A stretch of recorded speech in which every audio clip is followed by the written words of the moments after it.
Thank you for joining us for this Women in Ag Today blog post. My name is Michelle Pelletier Marshall, and I am the editor of the blog. Joining us today for this post is Krista of Nationwide. Nationwide has been a longtime supporter of our Women in Agribusiness initiatives, and this year is the conference bag and box sponsor, as they have been for many years. And they also will be hosting a Women in Ag meetup on September 16th, pre-event, where they will discuss employee resource groups.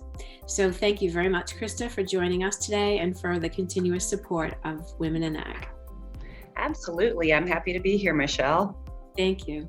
And so today we have 4 questions for you that will help our audience get to know Nationwide better. So let's start right off with just asking, could you briefly describe Nationwide and their participation and role in the ag sector, please? You bet. Well, Nationwide was actually founded by farmers with the Ohio Farm Bureau back in 1926, but actually our roots go a little bit further back. They can be traced back to 1909 when a group of Iowa farmers and co-op leaders saw a need to protect grain elevators from fires. So we are the #1 insurer of U.S. farms and ranches, and we are a leading insurer of commercial agribusinesses as well. So basically we insure everything from your small farms to your large commercial food processors. But we are more than just an insurance company. We also have a huge financial side of the house that offers a large variety of products and services, and then specific programs such as Land is Your Legacy, which is designed to help with farm estate transitions. And one thing I always like to say is our associates are extremely passionate about ag. We have agronomists, we have property engineers, nurse case managers, many experts in the ag industry, especially in our risk management area, on staff. And then many of our associates not only have an ag background, but they still farm or they help with a family farm. So while they may be working at the corporate office and on the corporate side of ag during the day, a lot of them head home at night to work on the farm too. And then the other area I'd mention is our passion around ag organizations and advocacy. So we sponsor and are actively participating in so many different ag organizations that serve various needs: Feeding America, Ag Future of America, AFA, 4-H, FFA, with Women in Ag Summit, Farm Her, Proteus, Manners. I mean, the list goes on, and all great organizations that we're proud to be a part of. And then our advocacy programs, which are too many to name, but a couple of them that are always strong points for us are our Grain Bin Safety Week.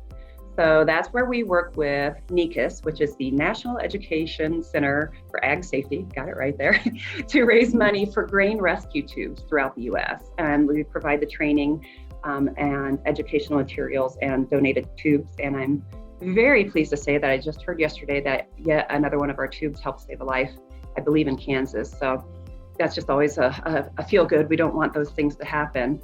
And then we also have a Golden Owl Award, and that honors ag educators in several different states in conjunction with the FFA. Excellent. That's a great description. And I'm sure there's a whole bunch more too that we can talk about, but thank you for that. And so in terms of guiding principles for Nationwide, if you could, I'm sure there's many, more than 3, but if you could identify 3 that, help people realize, the main goals, that would be great. Absolutely. Well, Nationwide does keep its members at the center of every decision we make. It's literally a guiding principle because we are a mutual company. And as I mentioned, we were founded back in 1926 by farmers. So that really strong agricultural foundation has instilled corporate values that basically they still resonate today with our associates and members. The core values that help us stay true to being more than a business, which is very important to us. We value people. We are customer focused. We act with honesty and integrity, and we trust and respect each other. And honestly, those are more than just words. These core values are on our associate badges. They are on the walls in our offices in the various buildings, and we live them every day. And I can honestly say the last 15 months has been a great example of where the rubber really meets the road. Nationwide truly lives by these values. Like everyone else, we have been put to the test during the pandemic and continue to be. And Nationwide has stood by its associates and members. And I have never been prouder in my 15 years at Nationwide to work here and see what they've done. We lean into these principles and values, and that helps us stay true to our mission, which is to protect people, businesses, and futures with extraordinary care. You have that foundation, you can stand the test, right? So you've done that. And so now you just told us what your mission is. So could you tell us how the participation in women in agribusiness helps that mission and helps support it, and it works together with it? Absolutely. Now that's an easy one. Along with valuing people and its associates, personal and career development is a high priority at Nationwide. And of course, diversity, equity, and inclusion are an integral part of our culture. So our largest associate resource group, which a lot of people refer to as employee resource groups, is the all women's group. And that group focuses on the development and mentoring of women at Nationwide. Well, our Women in Ag group, which I have the absolute honor of leading, it stemmed from that original group. And it also stemmed because of our first experience with the Women in Ag Summit in New Orleans eight years ago. So the summit became a natural fit with our mission to uplift and empower women in the ag industry. And honestly, it's my favorite conference. You know that. I've always felt like I have a personal stake in helping, make it better and better every year. And you guys have done just that. And even last year, when we had to go completely virtual, a lot of us were burning out on virtual. And I can honestly say, I was like, oh, this is not going to be, what I want it to be. It's not going to be like it normally is. Right. But you all did not disappoint. Thank you for the help from our sponsors. So. Oh, well, truly, it was the highlight of my year, I think, of working from home. And I so look forward to seeing everyone in person in a couple of months. But I truly feel like, the proverbial, you knocked it out of the park. It doesn't even give you all close enough credit to of what you brought to the women and the ag industry last year. So it's a natural fit for us, obviously. Great. Well, we really appreciate that, and your support is what helps us put those extra things in there. And the conference box was so exciting to get last year. I got one too, and I opened it up, and it was just something special. I think it was something we all needed. Yeah.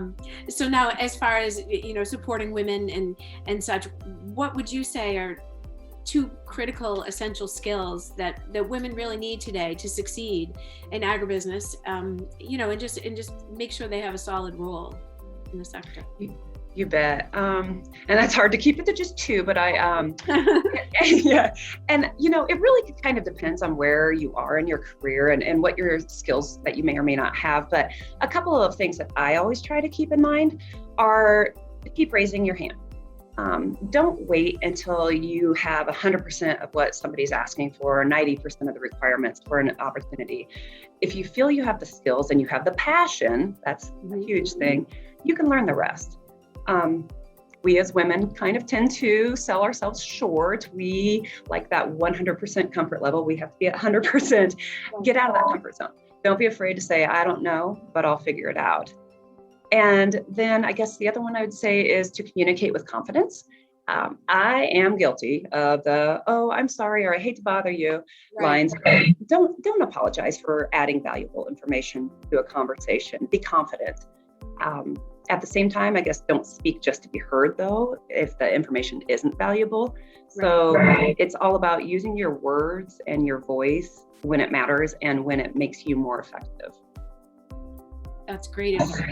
Great advice. And I would say, it's just about participating and paying attention. And, if you don't ask the question, the answer is always no. So put yourself out there and go for it. Exactly. You are spot on. Well, we just had a little bit of time today, so I really appreciate you taking the time with us, and look forward to seeing you actually next month at September 21st to 23rd in Minneapolis. We'll be back at the Hyatt, and we hope to see as many people as possible and join us, and we'll have all the fun stuff that people are used to, and look forward to just being face to face. Absolutely. Thank you, Michelle. Looking forward to it and cannot wait. Thank you.